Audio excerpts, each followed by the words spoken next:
আলাইকুম সবাই। আজকে আমরা হারভেস্ট করব পেঁয়াজের পাতা আর পালং শাক। তাহলে চলো আজকে শুরু করি। এটা হলো পেঁয়াজের কলি।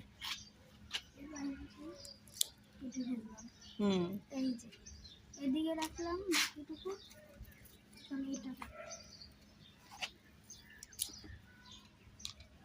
মাশাআল্লাহ, অনেকগুলো হয়েছে না আব্বু? তুমি কাটতেও পারছো।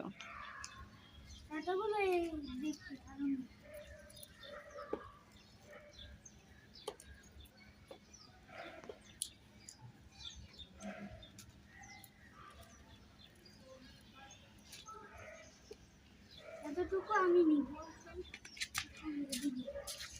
এগুলো কি? এগুলো পালং শাক। ও বাবা, এই যে পালং শাক সবগুলো অনেক বড় পাতা না আব্বু? সবগুলো করে ফেলো। হ্যাঁ, সবগুলো কেটে ফেলো।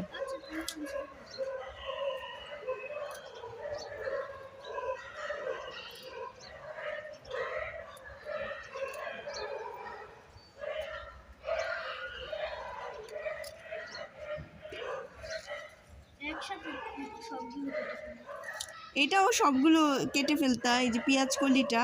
আচ্ছা, পেঁয়াজ কলি আগে শুরু করবে? আচ্ছা, আমাদের কাটা হয়ে গেলে আবার আমরা ফিরে আসছি। হ্যাঁ, এই যে এতগুলো হয়েছে। এই কয়েকটা টবের থেকে এই যে দেখো পেঁয়াজের পাতা কতগুলো হয়েছে, অনেকগুলো। আর পালং শাক হয়েছে যতই হচ্ছে মাশাআল্লাহ। এতগুলো হয়েছে, পরে আমরা ডিমের সাথে এগুলো রান্না করে খেয়েই ফেলবো। তারপরে অল্পগুলো আমরা একজনকে দিব, যেটা আমি তোমাদের বলতে পারবো না। ওকে, তাহলে টাটা, আসসালামু আলাইকুম, আল্লাহ হাফেজ।